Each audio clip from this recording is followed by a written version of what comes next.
Thank you very much, Matt. Matt has asked me to talk about why I felt it was important that there be an engineering school at the University of Chicago. That's easy. I had a personal agenda. My personal agenda was wanting to make a difference. And the question has always been, where could I find that opportunity? Sometimes I've found it in the business world, and other times I've found it in the philanthropic world.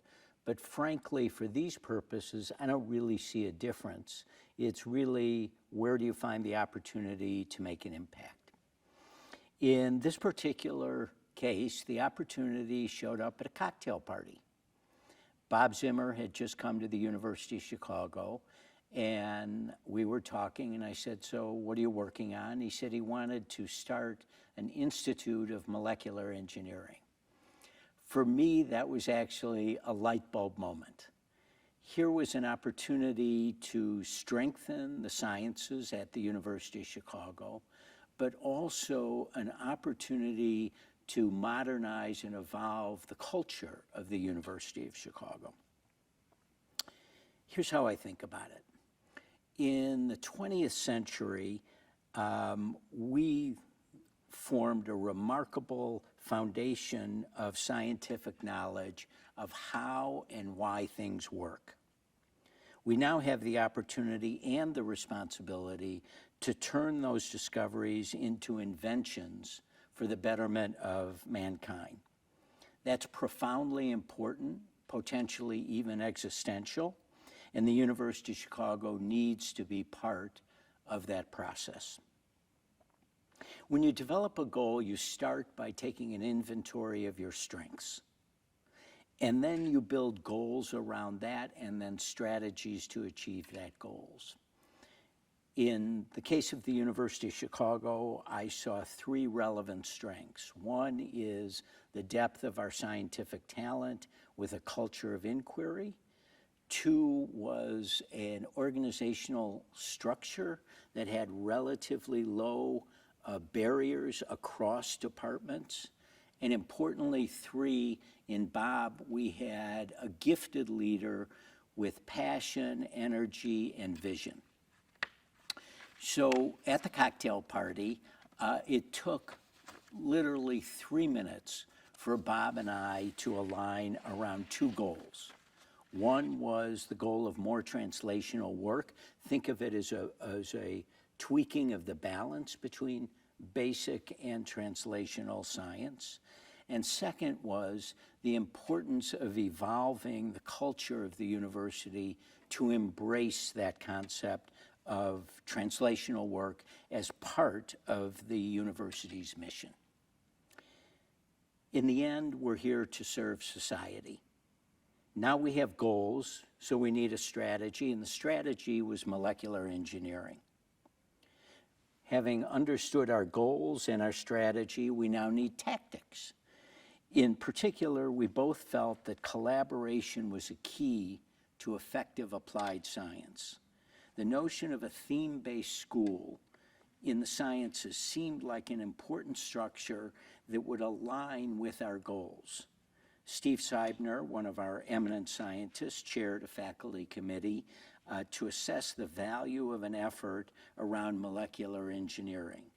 The report articulates the strength of a theme-based structure.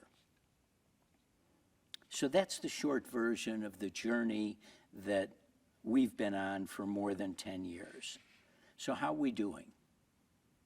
Conrad Hilton was famous for saying, the only three things you need to get right in the hotel business is location, location, location.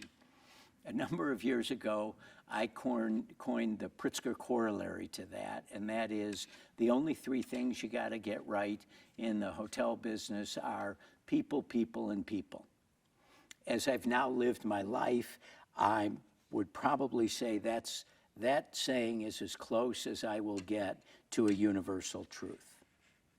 When I look at our success through the prism of people, I guess I might start with our new president, Paul Alivisatos. In the process of recruiting Paul, he made it clear to me that PME was a significant consideration in his coming to the University of Chicago.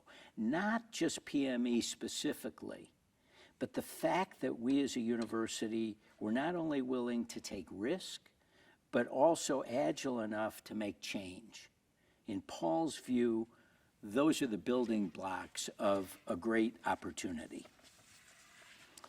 I then look in this room and I see people like Matt Terrell, David Auschalam, Jeff Hubble, and others who've chosen to make their careers at PME.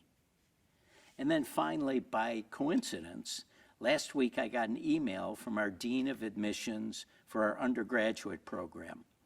He wanted to let me know that our major in molecular engineering had become so popular that they were actually going to create a careers in engineering program in the undergraduate school. I'm not in a position to assess the science, but at this point, if we look at our success in recruiting people, whether that's faculty or students, graduate students, or wherever, I'm confident that PME will make a difference, not only to the university, but to our country. I'm a Chicagoan, so bear with me as I read a speech that Daniel Burnham gave more than a century ago. In my view, it's applicable to what we're doing at PME.